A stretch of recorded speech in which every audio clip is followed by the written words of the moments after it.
গতকালকে 10 ঘন্টা রাস্তায় বসে থেকে যারা বৈষম্য বিরোধী ছাত্র আন্দোলনের সময় নিজের জীবন বাজি রেখে বন্দুকের নলের সামনে দাঁড়িয়ে আন্দোলন করেছে এই দেশটাকে নতুনভাবে দেখার জন্য, তাদেরকে যখন আপনারা সোশ্যাল মিডিয়াতে এসে বক্তব্য দিয়েছেন, তারা আপনাদের কথা মতো রাজপথে নেমে গেছে। আজকে যখন তারা আন্দোলন করতে গিয়ে কারো হাত পা চোখ নষ্ট হয়েছে, তারা পঙ্গু হাসপাতালের বিছানায় কাতরাচ্ছেন, আপনারা উপদেষ্টারা তাদেরকে একটু সেখানে গিয়ে দেখার আপনাদের সময় হয় না।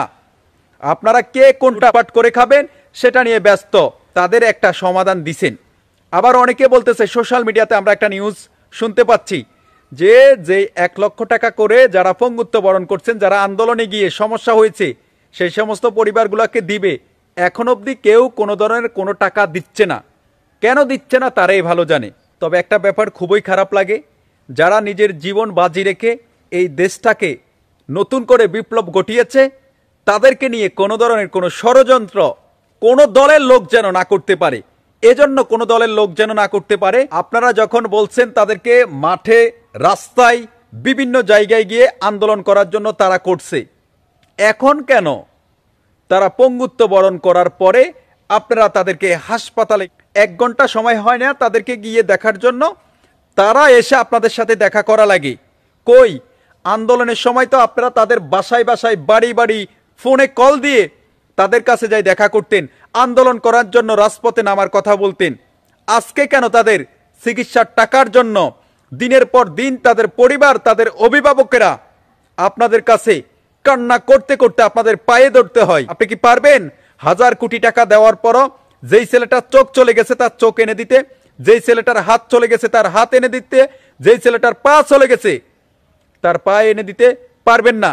পুরো পৃথিবীর বিনিময়েও যেই ছেলেটার চোখ চলে গেছে আন্দোলন করতে গিয়ে তার চোখ এনে দিতে পারবেন না, কোনোদিন পারবেন না। শুধু বড় বড় কথা বলতে পারবেন এবং বড় বড় লিস্কার দিতে পারবেন। আমি চাই বাংলাদেশে অনেকে উপদেষ্টা হওয়ার জন্য বসে আছেন, অনেকে আবার সোশ্যাল মিডিয়াতে গুঞ্জন ছড়াচ্ছেন যে অনেকের পরিবার থেকে নাকি চাপ দিছে উপদেষ্টা হওয়ার জন্য। বা এটা কি ঠাট্টা করার একটা জায়গা? একটা মন্ত্রী হওয়া কি একটা ঠাট্টার জায়গা? হিরো আলমকে নিয়ে অনেকে ফেসবুকে পোস্ট দিচ্ছে, ফারুকির সাইতে যদি হিরো আলমকে উপদেষ্টা করা হয় হয়তো ভালো হবে। আমরা সব সিরিয়াস ব্যাপারগুলো ঠাট্টা করতে করতে করতে করতে আজকে আমাদের দেখেন কোনটা সিরিয়াস, কোনটা নিয়ে আমরা মজা মাস্তি করতে হইব এটা আমরা ভুলে গেছি। এই ছেলেগুলা যারা রাস্তার পে আজকে বসে আছে রাত 10টা 11টা পর্যন্ত, সেই বিকেল 4টা থেকে যখনই পাতেবাদ ততক্ষণ আশীর্বাদ, যতক্ষণ তাদেরকে প্রয়োজন ছিল ততক্ষণ ব্যবহার করছেন, এখন প্রয়োজন শেষ, তাদেরকে আর ব্যবহার করা আপনাদের লাগবে না। কারণ তারা তো এখন পঙ্গু, অসুস্থ, চাইলে আপনাদের সাথে আন্দোলনে যোগ দিতে পারবে না, মিটিং মিছিলে যোগ দিতে পারবে না, আপনাদের কোনো কাজে লাগবে না। তার জন্য তাদেরকে আপনারা কোনো খোঁজ খবর নিচ্ছেন না। আপনি যেটা করেন না কেন আজকে, সেটার ফিডব্যাক আপনি today and tomorrow I can guarantee আপনি পাবেন। আপনি পাবেন সুদে আসলে যে হোক না কেন, যদি আমার বাবাও করে আমার বাবাও পাবে।